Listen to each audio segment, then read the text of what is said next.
गइल बा आ माई बाबू तो एक बेरी कुछ ना देला ना सुते खातिर कह देंगे बेटी पलंग तुरी है आ दीदी ऐसे मत बोली। कैसे ना बोली हां माई बाबू की जितना औकात रहे ना अच्छा तो औकात नियन खोजे ला लइका चाहिए नीमन घर परिवार चाहिए नीमन आ देवे के पीछे रही रे देवे के बेरी पीछे हां काले केल बस का पेट ना उतरल बस रे दीदी ऐसे मत बोली रो तो एक औरत नहीं ना तारे भाई बापा सन रहे जो सन देले बाटे तब जी राज करतानी तब को सब के हाथ पे बानी तू तोरे भाई बाबू का दिल बारे फिर के बेटिया दिखार तो रहा अल्लाह के धनी घर में बियाह शादी कर देलस जे सन रहे ना का तो सन घर में करे के चाहत रहे आई ना हमरा घर में रोल मत कर घर कोई मरल नहीं खेती रोवत है तू कि मुआवा चाहते से हमरा घरवा में कोई के खाए के बटे चबाए के बटे बोल दे मत बोली हां वैसन काहे सोच हमरा के दीदी कहलिस न त हम छतिया पे तो धते में जे मर जेबी ठीक बानू बाप रे बाप देवे हुए के बेरी सब के पीछे भां जोड़ा गुरे कि ना बियाह शादी कॉलेज ओकरा बाद देवल जी बियाह शादी हो गेल इतना दिन बियाह शादी कइले बीत गई लेकिन आज तक ला पैसा ना भइल बिखरिया घरे आ कोना सुख रखे जा कोना सुख रे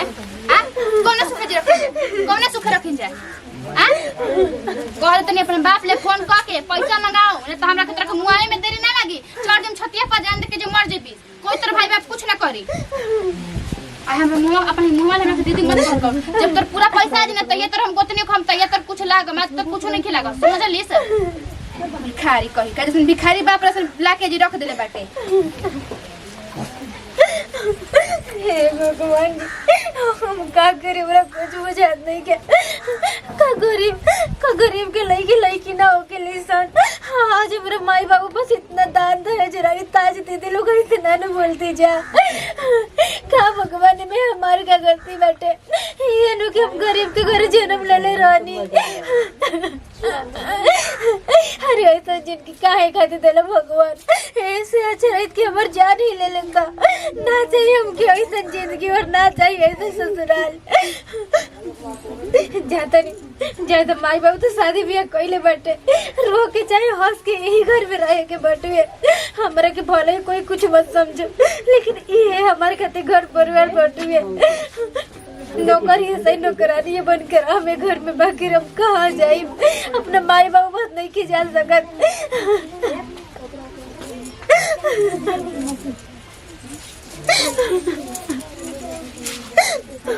भाभी ए भाभी अरे दो एक गिलास पानी प्यास लागल हो ऐसे खइले पिले नहीं के भोरे से कहू बाजे अरे दादा हाँ लीजिए पानी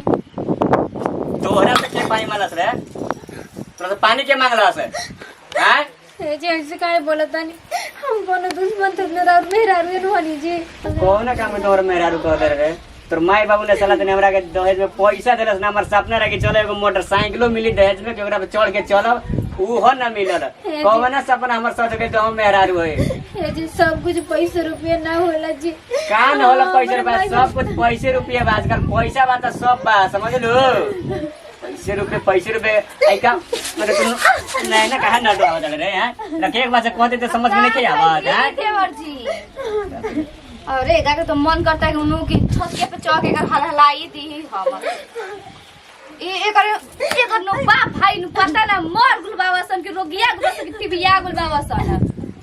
जैसे 1 लाख रुपया तय कइले रे एगो सोना के सिकड़ी तय कइले रे अरे हमर लिख देवे के हमर सारा सपना पानी फेर देला सही मत बोली जे हमर माई बाबू के जवान भी सब हमर तो शादी में खुद खेत मत बेच के कइलक दया कुछ ना रह बेचे के खाली खेत रह बेचे के अपन कहियो बेच देता जब तार माई बाबू कितना काते न रहे त हमरा ऐसन काहे खातिर दमाद दूरत रहे हैं और न सोन मारे 50 लेता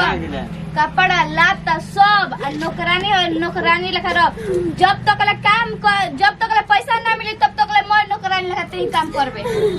अरे तो औकात होई त अपना बाप भाई फिर फोन लगा के मांग ले पैसा जो भोरे हमारे साला तने चेहरा देखा के पूरा जतरा खराब कइले बा रोवा में कमी बाटे ठीक बा हमारे लेखा आदमी त लटिया ले त रोज मारे त माई भी फोन लगा भगाई तो। अरे क्या कमी भागे में तो सोच रहा रोज तक के बोलत रहे कैसे घर से निकल जाए कि हमार सपना सच हो भैया से कौन सुनो तो हे हार हो गल भी एक दिन लात छोड़ी लात चल ये के परे कर परे कौन भावे के हमर जवानी डले की शादी ना होई हैं तुरंत तिलक के शादी रानी चल जे तो दूसरा के शादी करवा दे चली पहले खाना खाई चली तो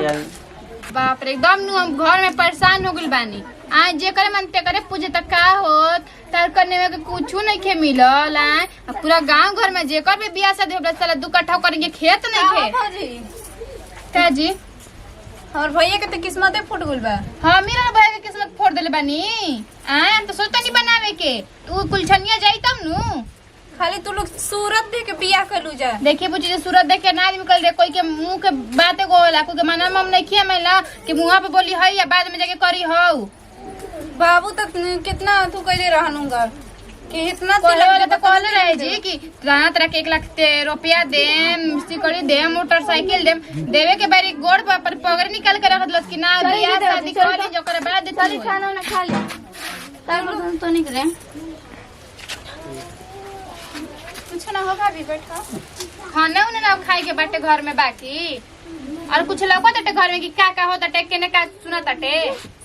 हम तो आई रही खुशी के मारे की चलो नया भौजाई उतरल भी तो खूब ढेर का दहेज ले। सुना सुन तो कि हम एगो बात कहता नहीं देखी देवर जी ओकरा के मारम या पीटम या तो बोलम ना अरे हम काहे खातिर बोले हम तो खुद ओकरा से परेशान भ गेले हम तो खुद चाहता नहीं कि कखनी हमारे जिंदगी से दूर हो के चाहे तो हमारे घर से भी दूर हो जाए तो हमारे बार बार फोन लगानी बार बार ओकर बाप भाई कहता सन कि लड़का के हमार तबियत खराब बा हॉस्पिटल में बा यही करता हो करता ठीक बा करता सन हां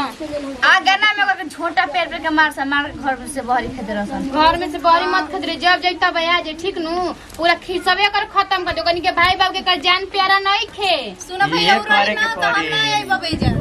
सोच लो सोच के पूछी थी रोवा नहीं हां उराही घर में तो हम ना रहब दीदी जी यदि आसमान में चांद न रही तो सुना अच्छा लगी तो घरा में रोवा न रहम तो अच्छा लगी हां तो सोचा जा दीदी जी हमरा के एगो काम करी जोन हम कहत नहीं न उहे करी ठीक नु अब समाई बनी के हम का कॉल चाहता नहीं समझेला कि सारा काफी होला तो अभी रानी के दो छोटा कबार के लेके आवत नहीं हम हां लेके आवो ये अगर में काम तमाम करे के पड़ी ऐसे ना होई अगर काम हम तो औरो ना मत रम के बारे मेहरानू चल गुल ठीक न रवा के मेहरानू के कमी ना होई बियाह शादी दोसर करा देवल जाई चल ना रो चली जे पूछी तो चली आई चल के हम जतन करे करे के क्या बा हमरा का करे हम तो खुद अपन जिंदगी से परेशान बोले कि जितना जल्दी वो निकले दूसरा हम ढुकाएं काम तो हम करे में ठीक है बा अरे लावा हो भौजी कहाँ बिया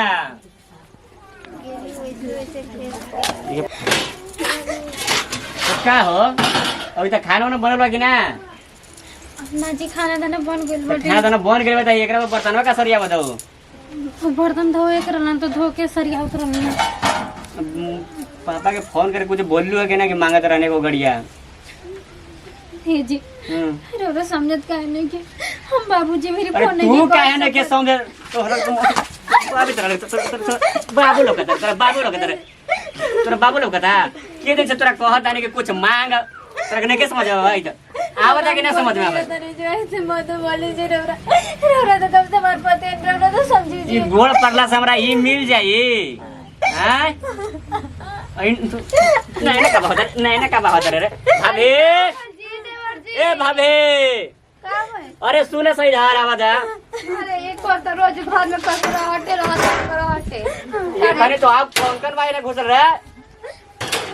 एकरा से हम परेशान हो गइल बानी ई जब तक घर में रही हमर जियल दुसवार रही ए कनिया सुन ना पैसा मांगू कि ना मांगू तन पर से हे दीदी ये पूछे के बाद कोने पूछब हमरा से तंग हो गइल बानी सुना भाई मिली के ना है सुना ना हमरा तो समझी जी हमरा बाबूजी फिर ये कोई मांगी अभी मांगी फोन लगा दीजिए कर बाबू की मांगी फोन लगा के दीजिए मांग रे फोन लगा के दे बाबू लगई बे के ना मांगो भी बोल जी हमरा बात के समझी अरे अगर बाहर के समझी से परेशान हो गइल बानी रे मोबाइल लेके आओ समझे तोर बात करे का समझे पहले बता तोर का बात समझिए का समझिए अरे इतना कर इतना कोई छोड़ा बात के समझाऊं उधर सुने देव जी तोर बाप भाई हमके पागल समझत रहे कि बियाह करे के बेर में कह दिलस कि मारो में के हाथ ना दे दे में बियाह हो गेल तब करबू का आय करबू का काय करे छुरे बनी जे मुंह नहीं है ठीक है पैर पकड़ कर हाथ पकड़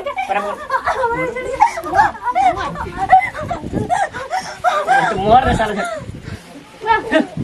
तो बाप भाई जा बाप भाई सोचत रहे